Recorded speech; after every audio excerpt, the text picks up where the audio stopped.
훈이었습니다. KBS.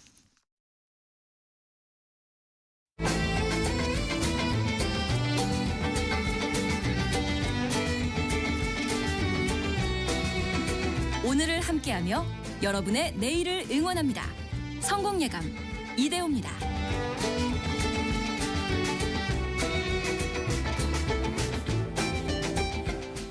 성공예감 이대호입니다. 2부의 문이 열렸습니다. 1월 14일 수요일 오전 10시 5분이 됐고요. 2부까지도 함께해 주셔서 감사합니다. 오늘 경제상식 퀴즈 좀 헷갈리셨죠?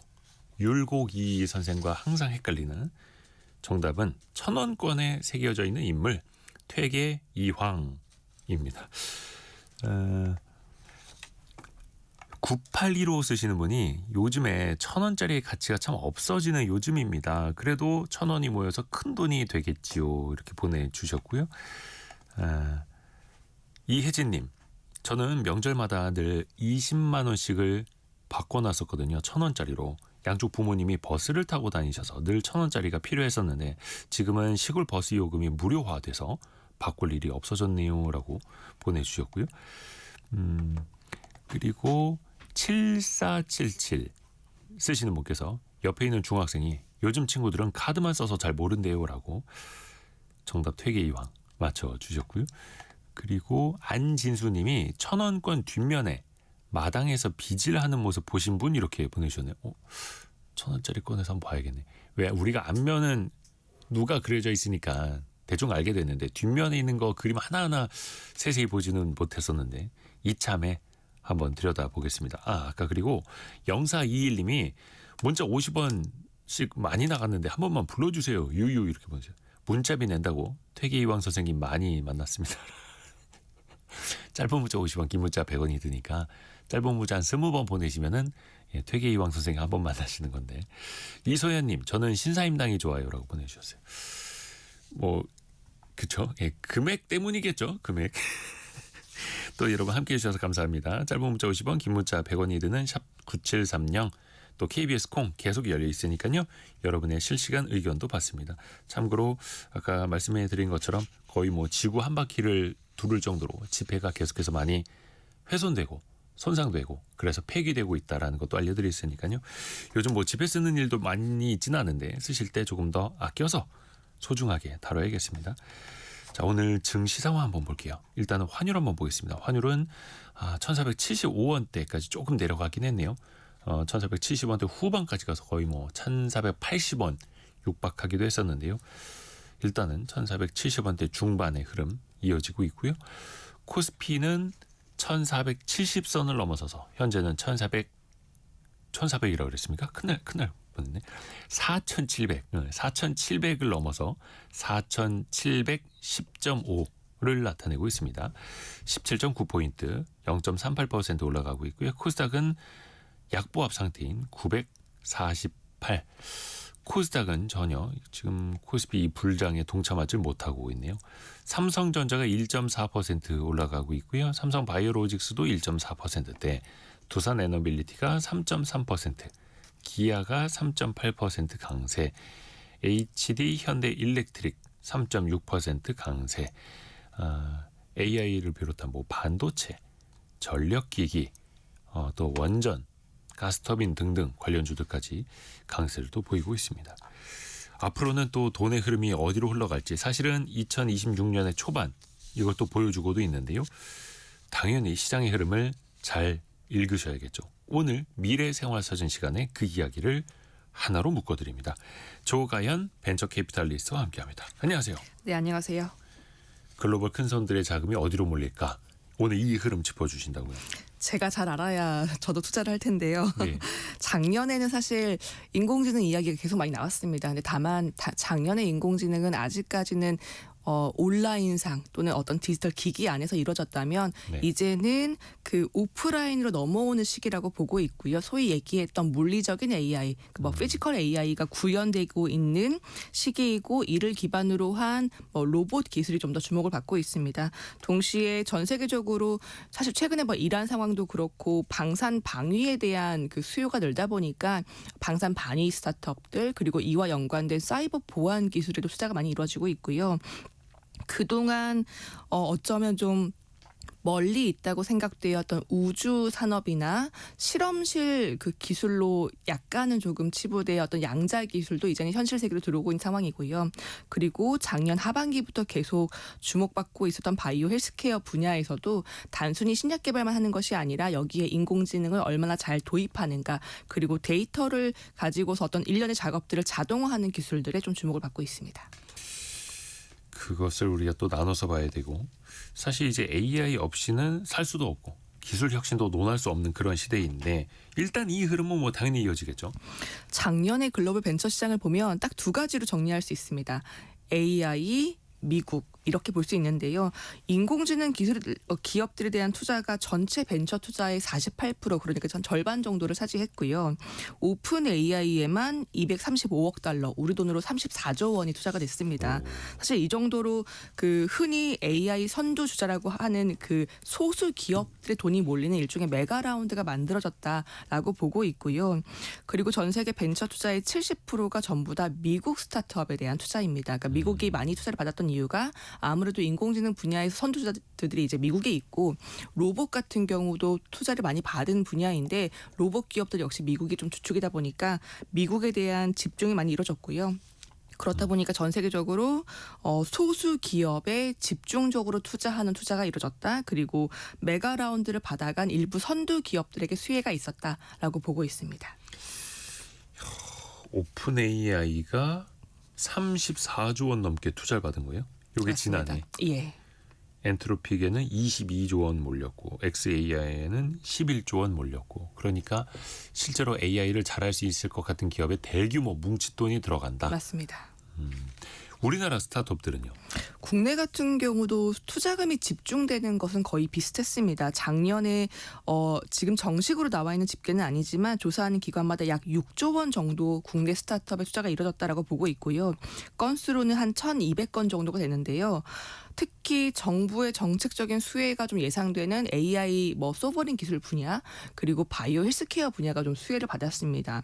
AI 같은 경우는 이제 AI 반도체를 만들고 있는 리벨론이나 퓨리오사 같은 스타트업들이 각각 3,400억, 1,700억 정도를 받아갔고요. 그러니까 두 기업만 5천억 가까이 받아갔고요.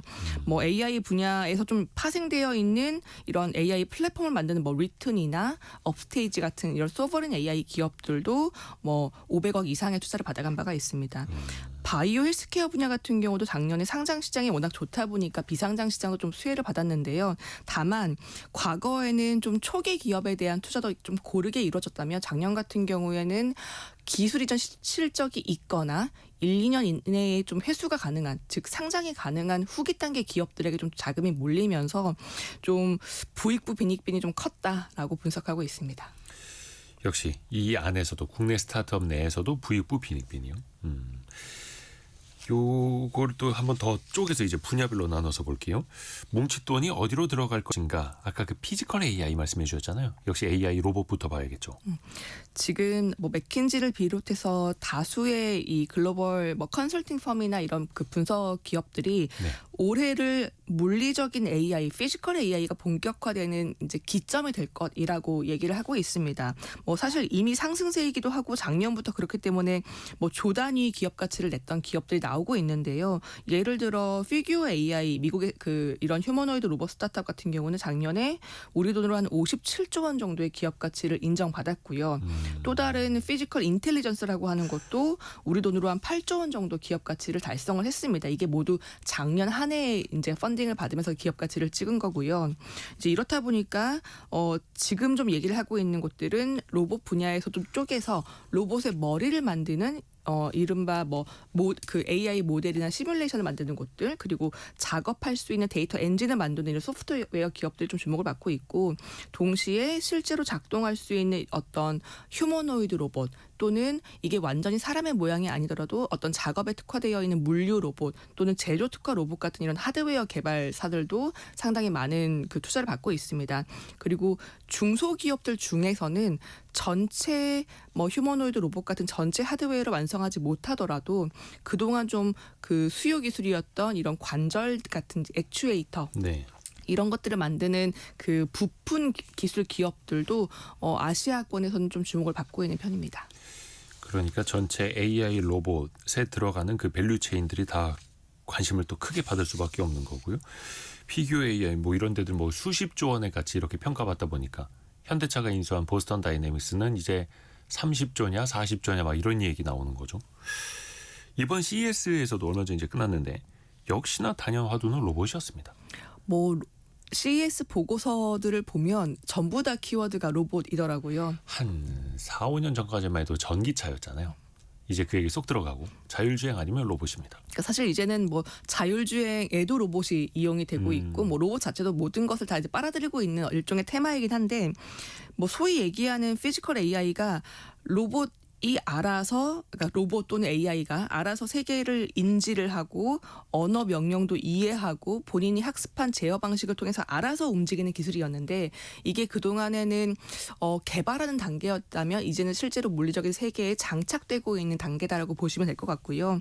실제로 이번 CES에서 뭐 대표적인 상용화 사례가 현대차의 보스턴 다이내믹스 로봇인데 그 아틀라스라고 불리는 휴머노이드 로봇이 움직이는 걸 보면 정말로 이게 단순히 우리가 어떤 움직임을 할 수 있어요라고 하는 기술적인 시연이 아니라 이제는 현대차가 고려하고 있는 제조나 물류 분야에 어느 현장에 어떤 작업에 들어가서 투입될 수 있는지 이런 그 상용화될 수 있는 그 실제 사례들을 보여준 게 아닐까라는 생각이 들고요. 그냥 걷는 것뿐만 아니라 걸어서 뭘 쥐고 이동시키고 어디다 갖다 놓고 실제로 당장 쓸 수 있다 이런 것까지 이제 보여줬으니까 시장이 또 깜짝 놀란 거죠. 네, 그렇다 보니까 뭐 이번 CES에 참여한 뭐 완성차 기업이나 빅테크 기업이나 반도체 기업들 모두 얘기하고 있는 게 우리는 인공지능 기반의 로봇을 이제는 우리 작업 현장, 우리 서비스 현장에 실제로 투입할 준비가 되어 있다라는 걸 보여주는 시기가 아닌가 싶습니다. 오죽하면 현대차 주가가 그 CES 기간에 한 60%? 70%는 오른 것 같거든요. 맞습니다. 어마어마한 그런 또 서프라이즈를 보여줬죠. 그러면 이 로봇 기술이 결국에는 인간의 노동력을 대체할 수 있을 것인가? 현대차도 당장은 아니겠습니다만 순차적으로 자동차 생산 라인에 이 아틀라스를 투입한다라는 거잖아요. 어디까지 발전해 갈까요? 그러니까 로봇을 크게 공장이나 어떤 그 제조 현장에 들어가는 산업용 로봇과 그리고 우리 일상생활에서 어떤 서비스를 받을 수 있는 또는 병원 같은 곳에 이렇게 장착되는 그 서비스 로봇 이렇게 크게 분류를 할 수 있을 텐데요.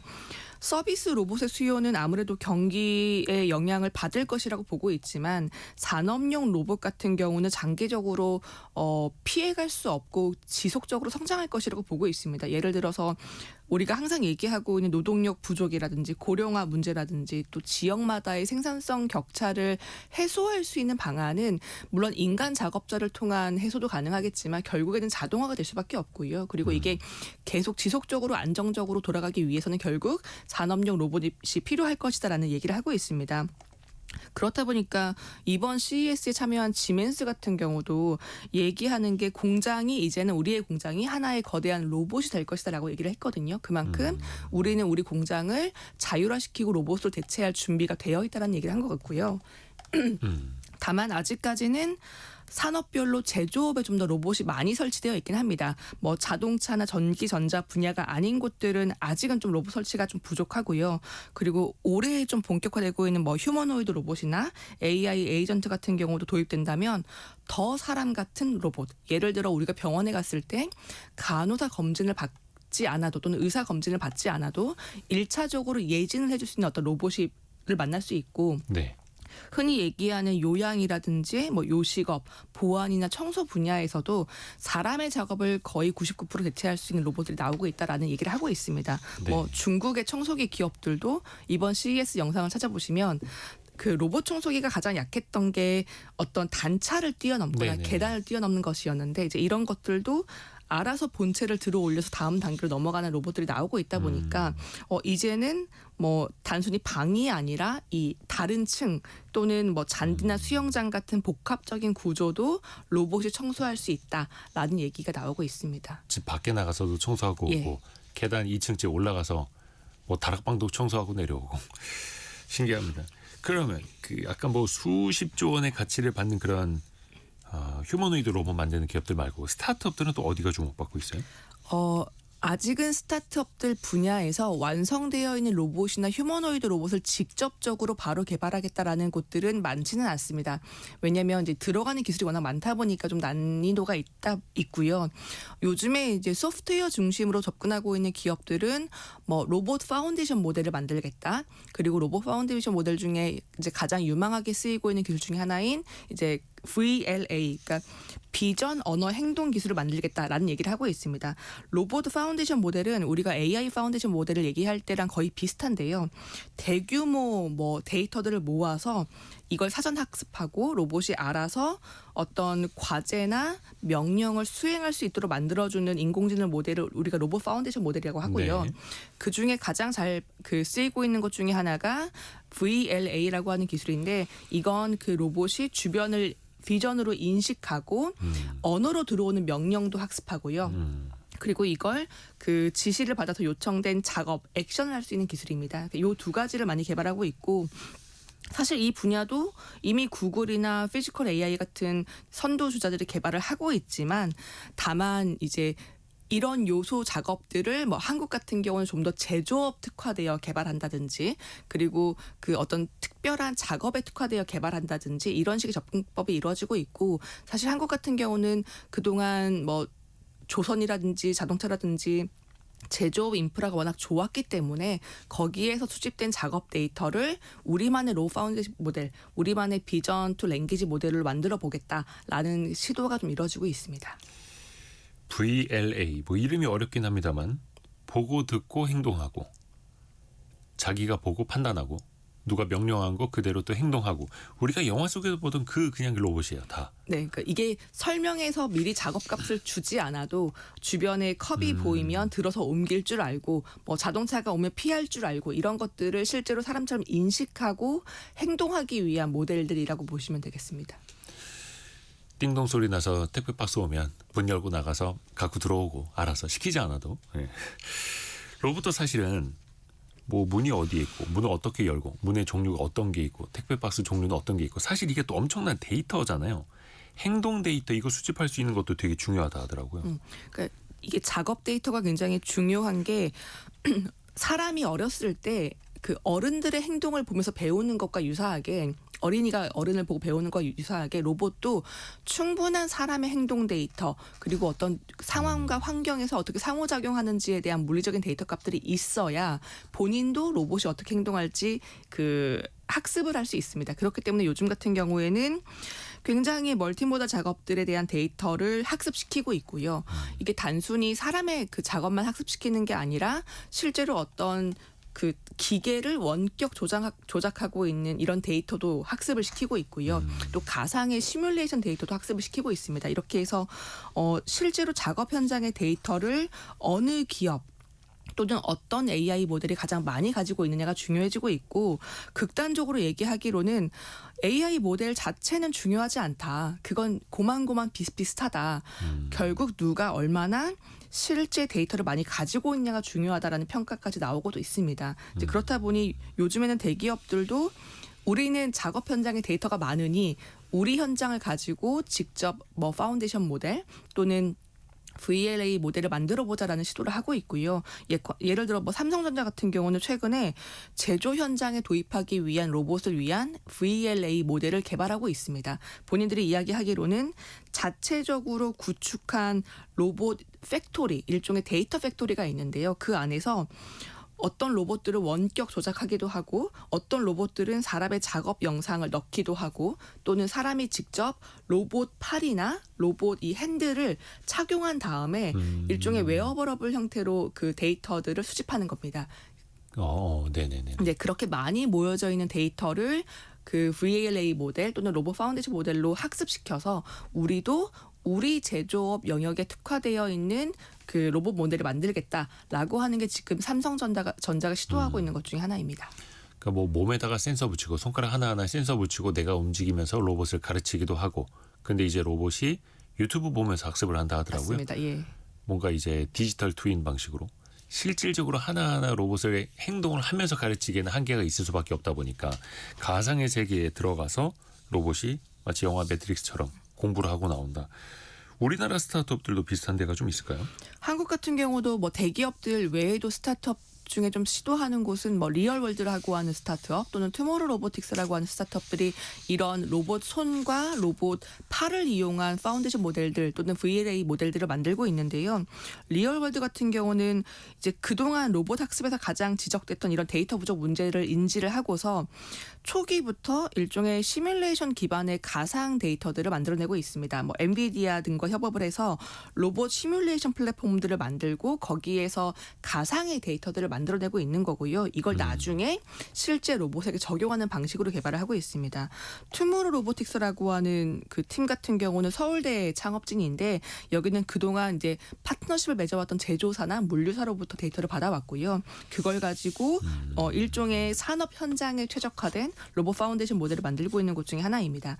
다만 로봇 팔이나 이런 그 휴머노이드 로봇에서 어떤 그 모델이 굉장히 잘 작동하려면 이게 AI 모델도 잘 만들어야 되고 데이터도 많아야 되고 또 기계공학 같은 이제 여러 가지 복합적인 그런 학문과 기술이 필요하다 보니까 요즘에는 그 아주 사람처럼 이 난이도가 높은 팔이 없어도 그냥 물건을 팔레트처럼 이렇게 올렸다가 놓을 수 있는 일종의 특별한 작업에만 특화되어 있는 모델들도 만들어지고 있는데요. 이걸 보통 이제 자율 이동 로봇 또는 AMR이라고 부르고요. 그러니까 이런 모든 로봇이 다 팔다리가 달려 있고 손가락 하나하나 움직일 필요까지는 없는 거죠. 네, 보통 중국 기업들이 휴머노이드도 만들지만 휴머노이드까지 가지 않고 특정 작업에만 특화되어 있는 모델도 만들고 있는데 그거랑 유사하게 이런 그 자율 이동 로봇, 특정 작업 로봇들은 스타트업들이 좀 더 많이 그 접근을 하고 있는 분야 중에 하나입니다. 그러게요.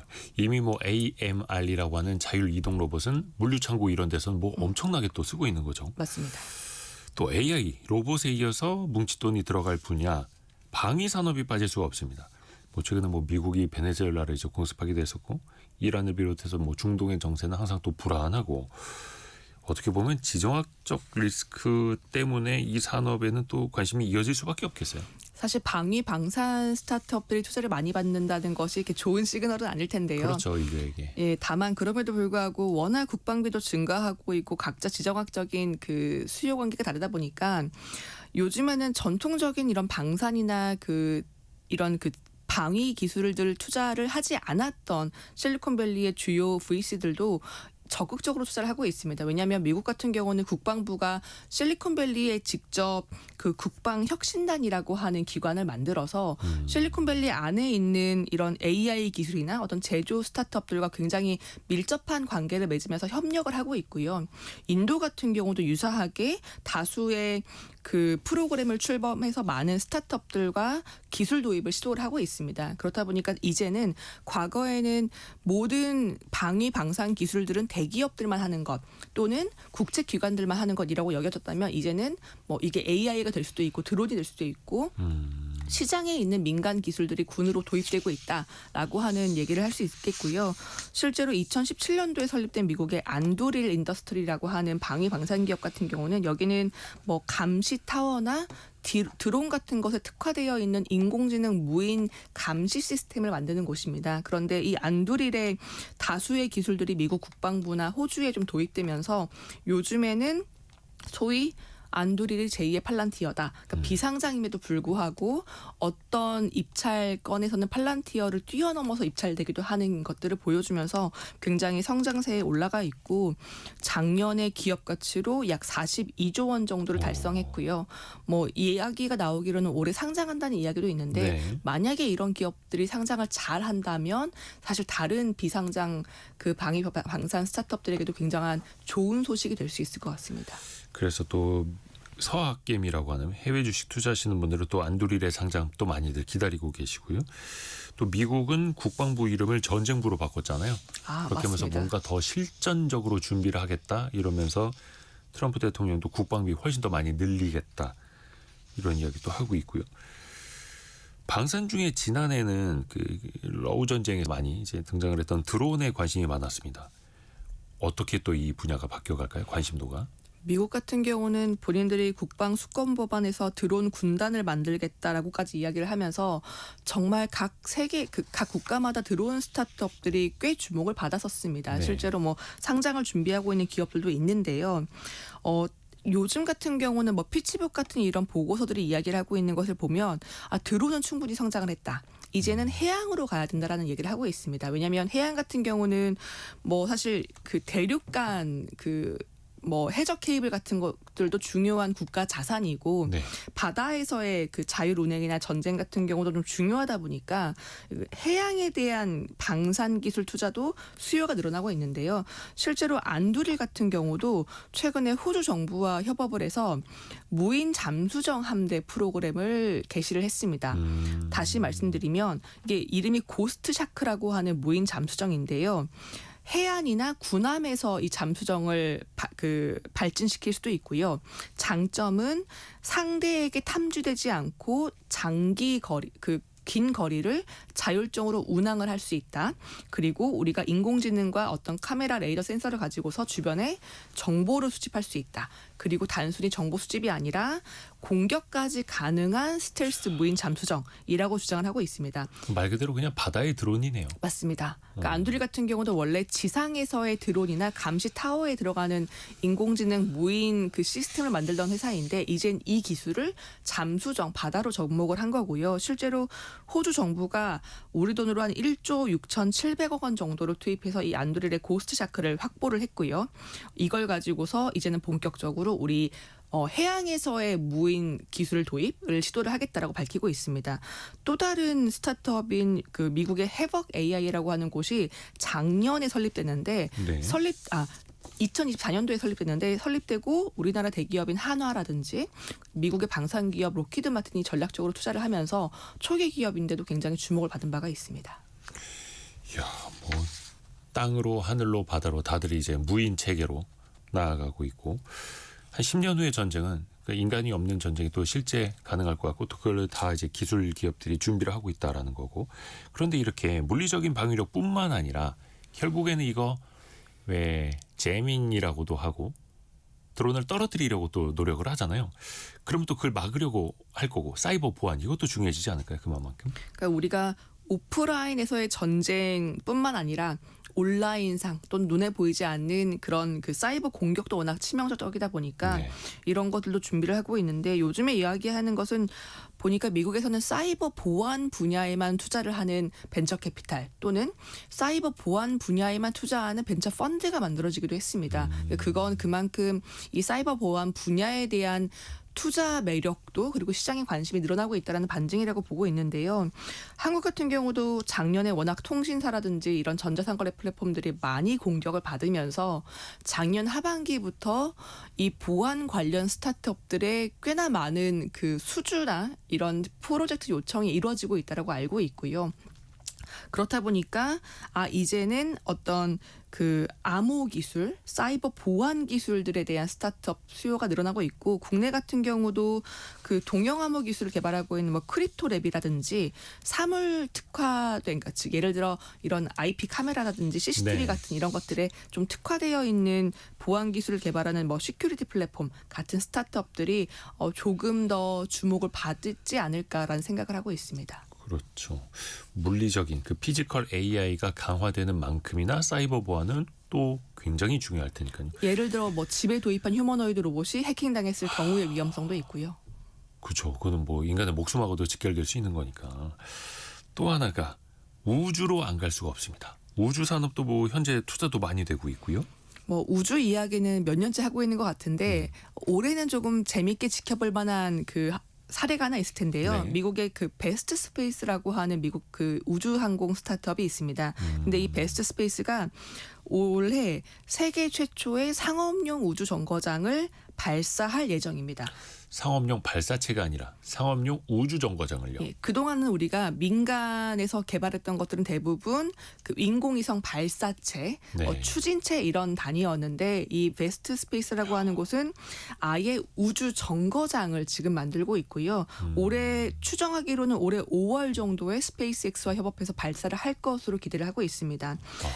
근데 이 헤이븐이라고 하는 첫 번째 우주 정거장뿐만 아니라 나사가 지금 운영하고 있는 국제 우주 정거장 정거장 ISS라고 불리죠. 네. 여기를 대체하는 것도 지금 이 스타트업이 만들고 있는데요.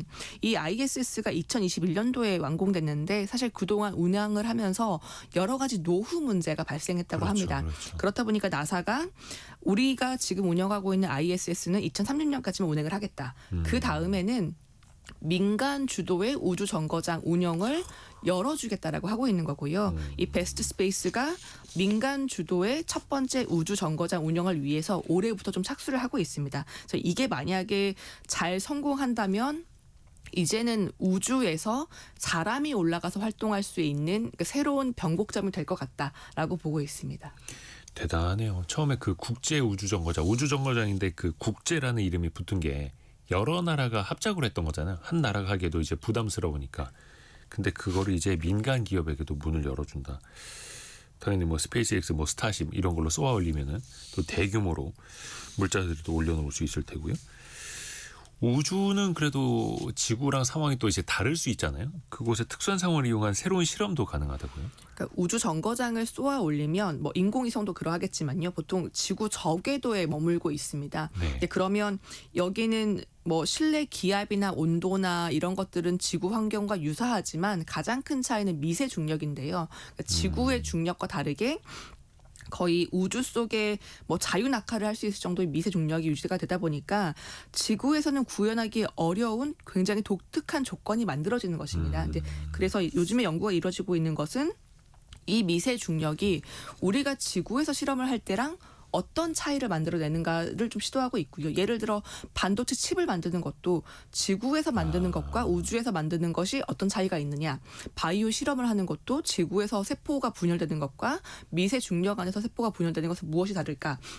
이런 것을 좀 시도를 하고 있는데 물론 이제 국내에서도 반도체 그 생산을 할 때 뭐 진공 그 과정이 좀 들어가기는 합니다만 아예 우주에서 하면 어떨까 이런 식으로. 맞습니다. 그래서 지금 뭐 우리가 쏘아 올리고 있는 위성에도 이런 굉장히 작은 큐브 형태의 그 실험 공간들도 같이 쏘아 올리고 있긴 하거든요. 그런데 만약에 우주 정거장이 만들어진다면 사람이 실제로 그 안에서 직접적인 실험을 할 수 있기 때문에 좀 더 차별적이다라고 보고 있고요. 우주 바이오 기술도 좀 많이 만들어지고 있는데 예를 들어 우리가 어떤 그 항암제를 그 지구에서 만드는데 만약에 100이라고 하는 돈이 든다면 네. 미세 중력에서 만들 때에는 한 70, 80 정도에 만들 수 있다라는 장점이 있다라는 그 연구가 하나 있었고요. 그렇다 보니까 미국 머크 같은 경우는 실제로 그 국제 우주 정거장 그 미세 중력 환경에서 본인들이 개발하고 있는 항암제를 주사형으로 만들면서 동시에 생산량을 늘릴 수 있다라는 데이터를 발표한 적이 있고요. 플로리다의 한 대학은 8가지의 미생물종을 미세 중력 환경에서 배양을 하면서 동시에 원래 이 미생물들이 가지고 있던 비타민 함량보다 좀 더 개량되어 있는 생산 능력을 가진 미생물을 만들어낸 적도 있습니다. 국내 같은 경우도 뭐 미세 중력에서의 어떤 신약 개발을 대행해주는 스타트업도 등장하고 있어서 이제는 우주 경제라고 하는 것이 단순히 인공위성을 쏘아 올리고 발사체를 쏘아 올리는 것이 아니라 그 안에서 어떤 실험을 하고 농사를 짓고 바이오 그 분야까지 확장할 수 있는 굉장히 폭넓은 개념이다라고 이해해야 될 것 같습니다. 아까 우리 피지컬 AI 로봇 이야기할 때도 그 학습 데이터가 진짜 중요하다고 이야기했잖아요. 예를 들어서 현재 피지컬 AI 휴머노이드 로봇이 실제 학습하는 게 아니고 온라인상에서 가상으로도 이제 막 학습해서 데이터 양을 늘려가고 있는데 우주에서의 어떤 데이터를 알고 있다면 우주 가지 않고도 실험할 수 있는 효과가 나타날 수도 있지 않을까. 우주 데이터는 어떨까요? 지금 가장 많이 쓰이고 있는 게 우주에서 지구를 관측하는 지구 관측 데이터 시장이 가장 빠르게 커지고 있고요.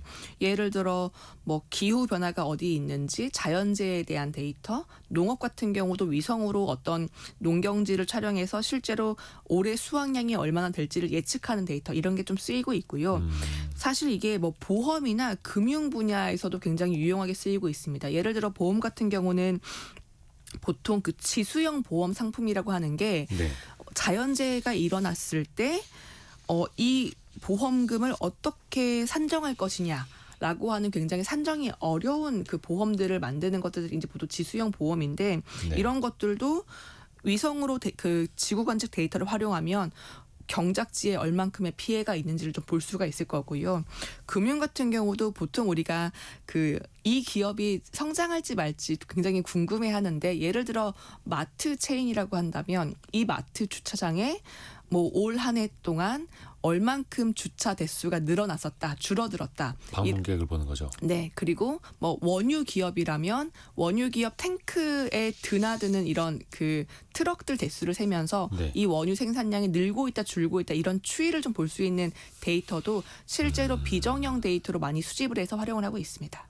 그거를 인공위성으로 다 쳐다보고 있고 그 데이터를 실제 투자자들에게 판매하는 기업들도 나타나고 있고 참 돈이 더 빠르다 보니까 돈보다 그 정보를 더 빠르게 사고 팔려고 하는 거죠. 근데 그 위성이 너무 많이 쏘아 올려서 거의 이제 저 궤도를 다 뒤덮고 있다 이런 비판들도 나오고 있고 우주 그 궤도상에서 위성을 또 관리하는 기술도 또 되게 중요할 거 아니에요? 어떻게 되고 있나요? 요즘 우주 교통 관리라고 하는 단어가 나왔던데요. 예.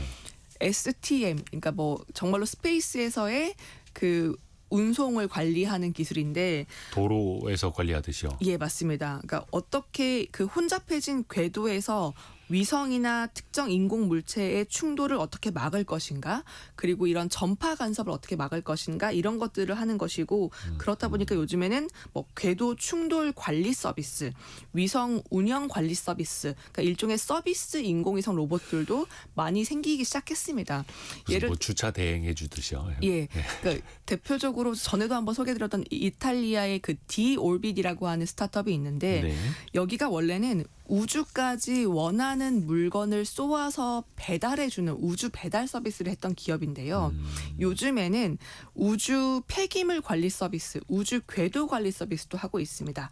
예를 들어 특정 위성이 이미 고장 났거나 수명에 다했을 때 또는 임무가 끝났을 때 이 위성을 지금 현재 궤도에서 잡아서 다른 궤도 또는 인공위성들이 별로 없는 궤도로 떨어뜨려주는 방식의 사업들을 하려고 하고 있고요.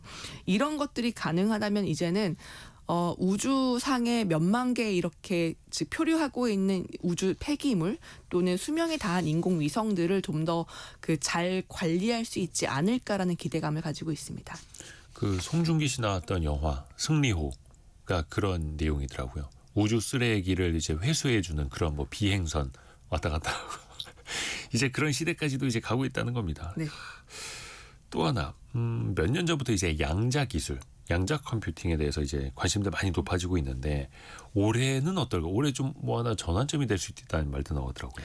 이번 CES에도 양자 기술이 좀 나온 게 있는데요. 그러니까 네. 미국의 상장사긴 하지만 미국의 D-Wave라고 하는 양자 컴퓨팅 기업 같은 경우는 자율주행하는 농업 기계가 복잡한 농지에서 어떻게 경로를 최적화하여 설계할지를 양자 기술과 양자 컴퓨팅을 이용해서 개발을 하고 있습니다. 그러니까 그렇다면 우리가 로봇 파운데이션 모델과 좀 접목할 수 있을 텐데요. 어떤 자율운행 기술이나 자율운행 모빌리티, 로봇 이런 것들이 네. 사실 내 동선과 작업을 최적화할 수 있는 사고방식을 해야 되는데 이걸 사람처럼 단기간에 직관적이고 경험적으로 잘 판단하려면 많은 계산값이 필요하고요. 그 많은 계산값을 빠르게 기존의 컴퓨터보다 더 빠르게 처리할 수 있는 기술은 이제 양자 컴퓨팅이라고 부르는 네. 기술이고요. 그렇다 보니까 올해 같은 경우는 본격적으로 양자 컴퓨터 사용이 좀 시작이 되면서 양자 컴퓨팅, 양자 통신, 양자 센서 이런 3대 축이 우리 일상 속의 기술로 좀 접목되기 시작할 것이다라고 보고 있는 게 맥킨지나 여러 양자 컴퓨팅 기업들이 이야기하고 있는 내용 중에 하나입니다. 근데 이게 참 양자 기술이 빠르게 진화하는 것도 참 반갑긴 합니다만 분명히 반갑지 않은 부분도 많을 거예요. 많은 것들이 또 달라질 수밖에 없잖아요. 예를 들어 지금 암호화폐 같은 시장들은 양자 기술이 이제 본격화되면 복잡했던 암호체계. 채굴 과정이 네. 좀 더 쉬워질 것이고 그러면 사실 지금 같은 어떤 희소성을 갖기는 어려울 것이다라는 얘기는 나오고 있고요. 그럼에도 불구하고 신약을 개발을 하거나 어떤 공급망을 최적화하거나 로봇이라든지 인공지능에 대한 개발을 최적화하는 기술들에는 양자 컴퓨팅의 어떤 속도가 분명히 혜택을 줄 것으로 보고 있어서 안 좋은 부분보다는 좀 더 혜택받을 시장이 많지 않을까라는 조심스러운 추측을 해봅니다. 그러게요. 뭔가 개발의 속도, 신약 개발 속도도 양자 기술로 인해서 훨씬 더 빨라질 수 있고 하면은 긍정적인 부분도 문제에 기대가 되는 거고요.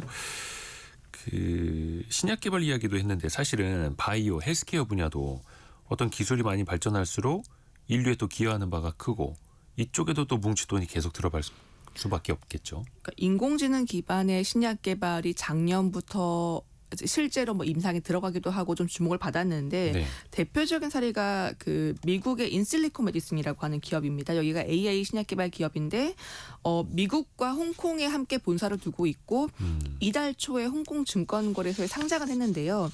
상장하면서 공모로 모은 돈이 우리 돈으로 한 4,200억 원 정도입니다. 그러니까 홍콩에 상장한 바이오 기업들 중에서는 가장 큰 금액을 모았고 여기가 자신들의 인공지능 플랫폼을 통해서 발굴한 약물이 이제 임상 이상 시험이 완료가 됐거든요. 그러니까 이때 데이터가 나온다면 이제는 인공지능 기반의 약물 설계가 단순히 어떤 컴퓨터 속의 그게 아니라 사람 몸속에 실제 임상을 해도 유효하구나라는 것들을 입증해 줄 것으로 보고 있고 이제는 인공지능 기술이 단순히 약의 어떤 구조만 만들어주는 게 아니라 실제로 세포에 대한 가상 데이터를 만들어주기도 하고 우리가 실제로 어떤 임상 환자를 모집하기 전에 우리는 어떤 환자들을 모집하면 좋을까라는 가상 환자군을 만들어주는 어떤 R&D 전반에 쓰이고 있어서 기술에 대한 혁신들이 분명히 바이오 헬스케어 분야에도 그렇죠. 접목되어 혁신되고 있구나라는 것들을 좀 체감할 수 있는 시기가 다가온 것 같습니다. 그리고 최근에는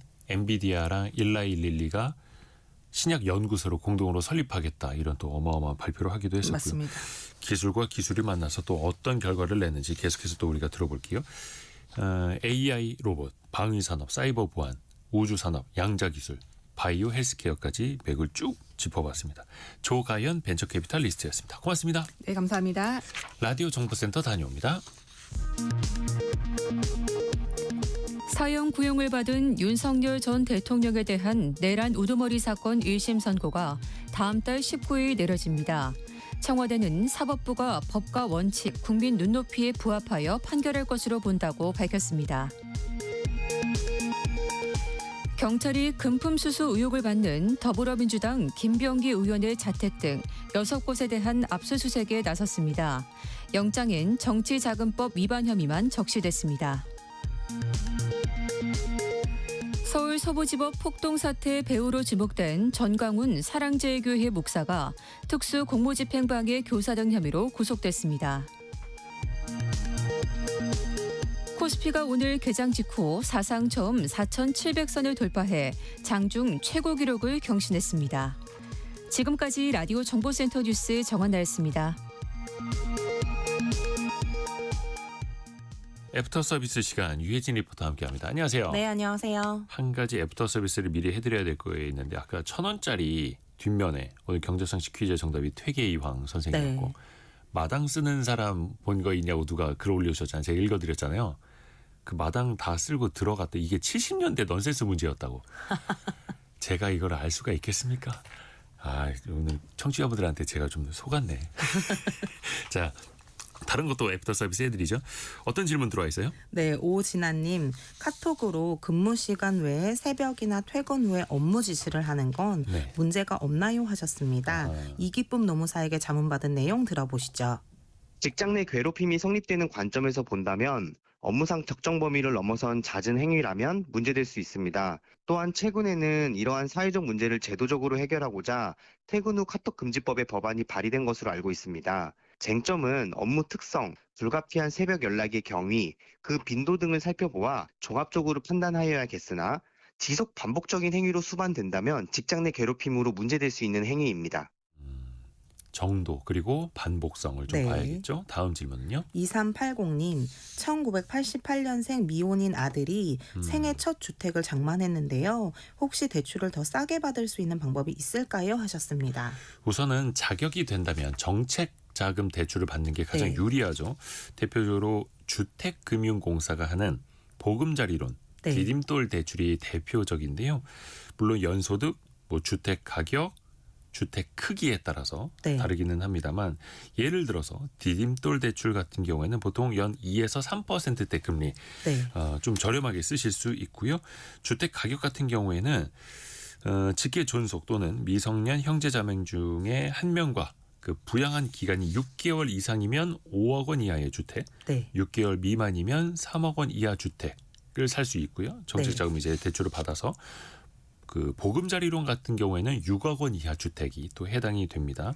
연소득 뭐 한 기본적으로 7천만 원 이하인 네. 경우가 이 기준에 조금 적합하다 이렇게 볼 수가 있을 테고요. 주택 도시 기금, 기금 2 등등 홈페이지에서 이 자격이 되는지 먼저 심사를 해볼 수도 있다고 하고요. 네. 주택금융공사 홈페이지에 가시면 보다 더 자세한 정보를 보실 수 있습니다. 하나 더 들어볼까요? 네, 4267님. 중도상환 수수료는 대출일로부터 3년이 지나면 면제가 된다던데 맞는 내용인가요? 하고 문자 주셨습니다. 그렇죠. 중도 상환 수수료라는 게 20년, 30년, 40년 대출 쓰겠다고 약속해 놓고 네. 벌써 갚아버리시면 어떡해요? 저희도 예금 이자 주면서 그 돈 조달해 오는 건데요. 이런 성격이라고 이해해 주시면 네. 돼요. 그리고 한 3년 정도가 지나면 그래도 은행이 자금을 조달했던 그 비용에 최소한 이쯤이면 손해는 안 보겠네요. 네. 라고 하면서 3년이 넘어서 갚는 중도상환에 대해서는 중도상환 네. 수수료를 받지 않는다라는 건데 이거는 금융당국이 이렇게 권고하고 지도하는 네. 그 이유도 담겨 있습니다. 또 중도상환 수수료가 없는 대출도 꽤 있습니다. 대표적으로 인터넷 전문은행에서 네. 전세자금 대출이나 신용대출 같은 거 내줄 때 중도상환 수수료를 면제하는 경우도 있고요. 그리고 매년 원금의 10% 이내에서 조금씩 갚는 돈에 대해서는 기간이랑 상관없이 네. 수수료를 받지 않는 경우도 있습니다. 요거는 이제 대출을 받으실 때 내가 받는 대출의 중도상환 수수료가 어떻게 설계되어 네. 있는가 꼼꼼히 체크해 보시면 좋고요. 그렇죠. 또 은행에 문의를 해서 내가 3년이 넘었나요? 지금 갚으면 중도상환 수수료 없나요? 물어보시는 것도 가능합니다. 금방 답이 나옵니다. 유혜진 리포터 고맙습니다. 감사합니다. 감사합니다. 김명환 님이 코스피 어디까지 오를까요? 요거는 제가 답해드리기가 어렵네요. 예, 그거 알면. 자, 내일 아침 9시 5분에 또 알찬 소식도 많이 들고 오겠습니다. 성공 예감은 오늘도 여러분을 응원합니다.